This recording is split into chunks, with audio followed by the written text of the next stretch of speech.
Right, I'm here with Jackie Moore from the Joplin Regional Stockyards in Missouri, and well known as one of the biggest sale facilities anywhere, really, and a great facility, really progressive operation. And Jackie, I wanted to talk with you a little bit about what you've seen in the markets this year as you've watched all those cattle come through the Joplin Stockyards, in terms of the kind of prices and trends you've seen in different classes of cattle, and how it's working out for the producers in the area. Well, I don't think it could have been any better for the producers, especially after we got through the summer and we had a real dry summer, and we've seen some of those cows liquidated in our part of the world much as they did in the Southwest.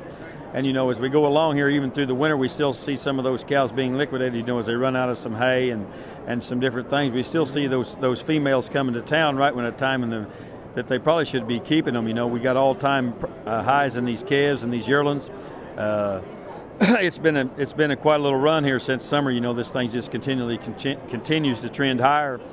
And it's been my thought through the whole process that probably 65 or 70% of the 2011 calf crop's probably already locked up on feed somewhere.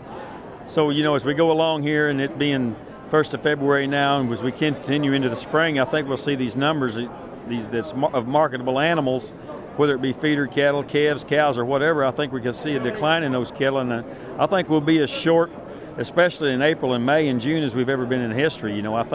I don't see anything to tear it up. It looks like to me that it's got to be a continually upward trend, especially through those months, because I don't think the availability of those cattle is going to be there. What have you seen in the way of value-added attributes? And I know that Joplin's always been kind of a leader in working with producers on verifications for their backgrounding or preconditioning programs and so on. And I wonder if you just tell a little bit about what kind of trends you've seen as to what sort of traits or information help really add value to the calves as they come through the sales.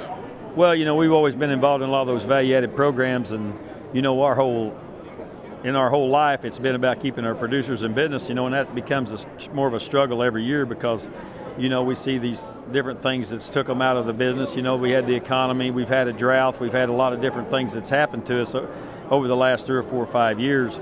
And the value-added programs are one way that they've been able to stay profitable within the industry and to maybe add value to those cattle. And in a market like we got now, it's awful easy to bypass a lot of those value-added programs because, it's awful hard to tell if you're selling a sale ring if a 400-pound steer's worth $2. If he's unweaned, he's worth $2.08 if he is weaned. It's hard to sit there and tell, well, $8 a hundred, on a 400-pound calf, that's $32 a head if you sit there and do the math. But in the climate that we're in, and we get so much money for them that we've never got before, it's awful hard to keep our producers doing those things.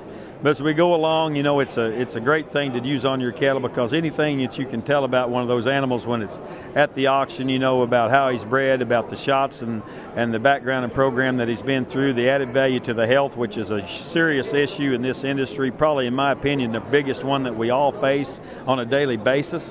I think that it's just a thing that you need to be doing. You build your own you build your own reputation in this business. Whether you know it or not, people, they kind of understand over the years, and they've been coming to one place long enough. These cattle's got a reputation cattle. They got livability. They perform well when I bought them, and I can keep them alive, which is the number one goal of everybody, especially in the market like we got now, when it's all about possession and about ownership of the cattle, because it's just been ownership's made money. So if you can buy some cattle that you can buy and you're going to get along with them health-wise, they don't necessarily have to be the most genetically superior cattle in the world. It probably makes them people more money than it does with the genetically superior one. Overall, is this a good time for the cow-calf producer to think about trying to expand their herds? Oh, I don't think there's any doubt about that. We know we got the lowest number of cows since 1952.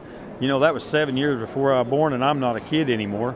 I think it's a great time to expand your herd. And, and it's going to be a tough struggle for a lot of, especially our younger producers, when you get to talking about those young females costing $1,500, $2,000, $2,500. And, the financial institutions are going to have some bearing on what those females bring. They always do, because you're the ones with the money. And if you got to have 20% to buy a cow that costs $2,000, that's $400 a head. It's going to be a struggle for our young producers to get back in but I think as we go along, they just got to add what they can and do the best job they can.